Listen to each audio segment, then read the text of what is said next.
First up, press the red button.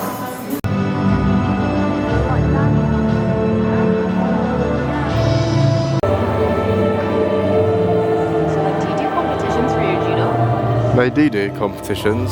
I hope to do it one day, but like since I've only been doing it for like what, a couple months, I'm gonna show the main course.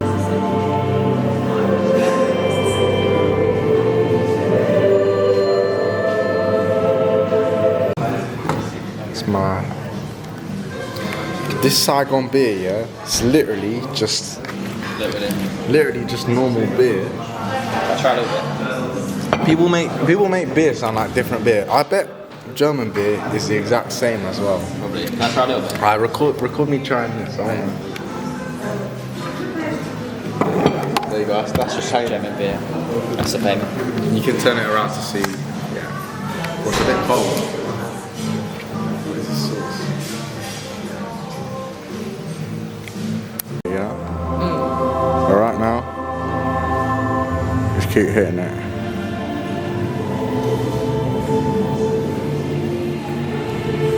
Yeah. For real. Lights in it. They're really cool.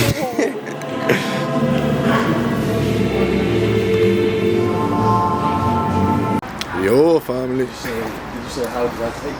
Ah, we're here. What? This is the trio. Did you say that? No.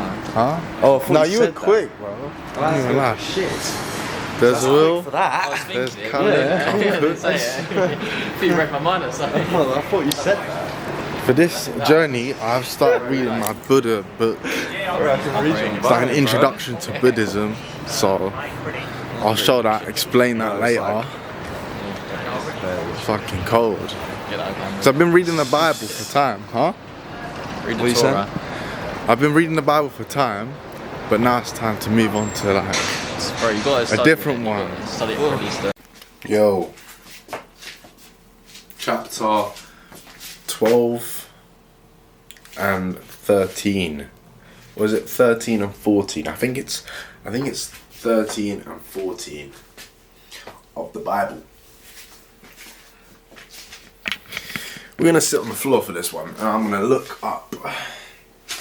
I want to change scenery, but like, okay, this is my little place to do things. I probably should change scenery a little bit, but I need a. I'll work on that later. Point is, chapter 13 and 14. We understand that the Hebrews are out now. They're out of Egypt. They are gone. They are away, you know, and they're traveling. And God is like, okay, so like, we're all bros now. Cool. Yeah, okay. And then we get on to chapter 14, and this is where the Egyptians chase the Hebrews now. We pretty much get told that the Egyptians are like, why did we let these peeps go? Like, what? We're letting our little servants, our slaves, go. Like, why would we do that? So we're gonna go, and we get an actual number of how many chariots. It was 600 chariots, 600 chosen chariots, right? And then it says, and all the chariots of Egypt, plus horsemen. So, as a baseline, 600, plus the extra chariots, plus the horsemen. So we got a massive army chasing these Hebrews, these 600,000 Hebrews, right? And we got to think like, and we're also told that they have camped next to the Red Sea, where near a place called Pi-Hathroth or something, near Bajazor or some shit like that. The names back then were weird, bro. They were weird. Cool, but weird. The Egyptians quickly caught up to the Hebrews, and they looked behind and they were like, oh my gosh, look at this massive army of Egyptians. Like, they think they're in the clear now, you know, the Egyptians just let them go.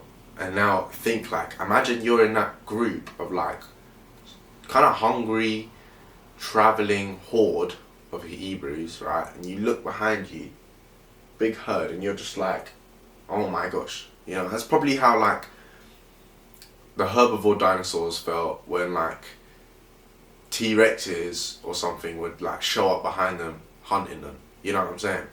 So Moses is like, and so all these peeps are now coming to Moses like, bro, what the hell are we doing? Why did you take us out of Egypt if we're all just gonna die right now? You know what I mean? It was better in Egypt, at least we could live. You know what I mean? But now we're just gonna die in the wilderness. And then Moses is like, yo God, can I have a little bit of help here, please? And then he's like, yeah bro, no problem. So he's like, get your rod in your hand, pop it like that, and then put it in the water, and pop out your other hand, and just, you know, and do that, and the sea's gonna part. And it says there's an eastward wind that pulls the sea. So maybe it was more of like he puts wind instead of like making actual walls. But then we actually get told later on that the water was like walls on the left and right of the Hebrews as they were crossing through the sea. So then obviously these guys on horses and chariots, the Egyptians, are now right behind them. Hebrews have all gone into the water, and pretty much like Moses, they're all in the water now, and Moses is like, okay, God is saying to Moses like, okay, do it again and close up the water for the Egyptians, because I want these people to know like the power of God right now. I'm gonna slaughter them. So yeah, Moses just agrees along, as it says in the Bible, and just kills them all. Which I personally think is like crazy, but I'll get to that later. So after he kills all these things, it's clear, and the Hebrews are now clear, like, if they didn't believe before, they did now. You know what I mean? They did now.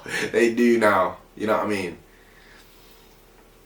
When you have like these half-hearted Christians, like, now they've seen the water literally close on people,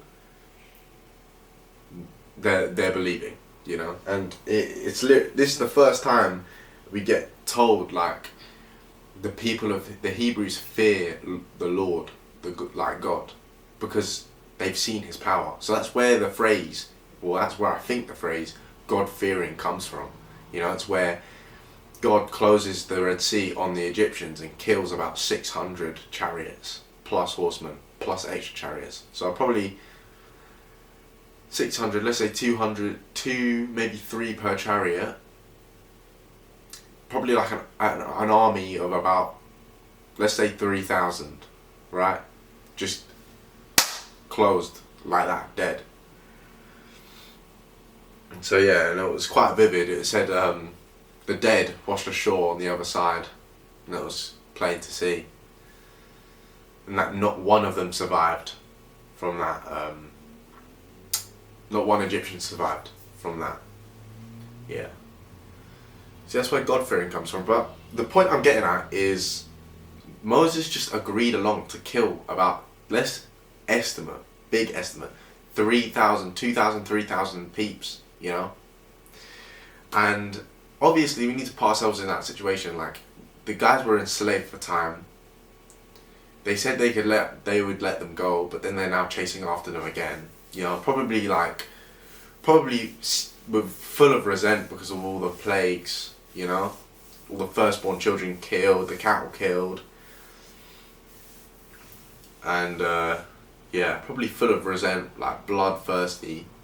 So you can understand it, but it's also like, he just agreed along to kill about 2k people. Let's say 2.5k people, you know? Just like that, you know what I'm saying?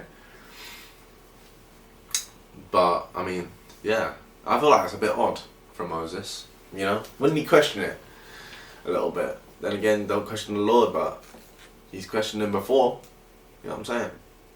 It's the human way. Anyway, the Lord in the Bible it says the strength gets his power back, and they talk about the strength gets his power back. The sea gets his power back when Moses does it, and the sea falls back down on the Egyptians, which is weird. You know, they talk about the sea as a he. They might be just be doing it because like God is everywhere and all this and all that, right? God is everything, and all that blah blah blah blah. But you know, is that an indirect like confirmation that, you know, they believe in like the sea as an entity? Maybe. Also, this is like the overarching moral that I think I'm getting from this is like, maybe not overarching, but like one of the bigger ones. Obviously, God fear and all that, the big one. But like the little hidden one is when the Egyptians are chasing the Hebrews, and they all turn over to Moses, and they're like, "Why did you bring us here? Why did you do this? Why did you take us out of our slavery? You know, and it makes, and why did you? And now we're all just gonna die in the wilderness, right?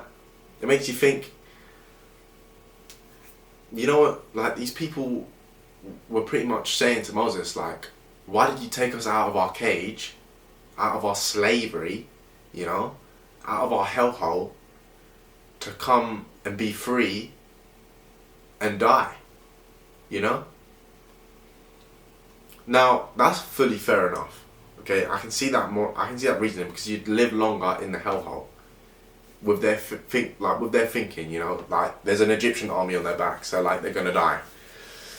But it's also like, wouldn't you rather be free or take the gamble to be free than live in that hellhole for the rest of your life? 'Cause that's not really living, is it? You're getting slavery. Plus, you know, the Pharaoh just made their slave work worse by saying they have to go get the materials for it as well, plus their normal slave work. You know, it wasn't sustainable, was it? And they were crying out. That's the whole reason God helped them. You know, because they were crying out to get them out of that hellhole, get them out of that slavery, get them out of Egypt, right? So it's a bit crazy that now they're out, and now they're getting chased, that they're actually questioning Moses, God's right hand man. Why did you take us out of here? You know, you know what I mean? Do you see the point I'm getting at? It's like you're begging out to leave for time, and now you're out. It's like now you're out. It's what? Now you're out. You're asking, why have you taken me out? It's a bit like, what's that weird thing where like you become attached to your prison, low-key, you become attached to your mind, you know? It's like when people get so comfy in a depressive state that now they find it hard to get out of that depressive state because it's their comfort zone, you know? It's where they've been, it's how they function now. And to be out of that is out of their depth. And dangerous. It feels like a gamble. Unsteady, almost. There's obviously levels to that comparison. Massive levels. Slavery to depression. It's kind of a massive difference. But I think you get the point I'm trying to make, you know? But yeah, God gave some quick reassurance, and he put the angels on their back with like a massive cloud and pillar of fire, just to like stall the Egyptians, I believe, you know, because while they were going to the Red Sea, they were guiding him, like guiding the Hebrews night and day, like this big cloud and this other pillar of fire for when it's day and night and stuff. So yeah, it's a bit deep, that one, isn't it? About, let's say 2,000 people, 2,000 to 3,000 people just died, you know? That's where we find out people are like, wow, I'm God-fearing. So yeah, love, trust, have a blessed day.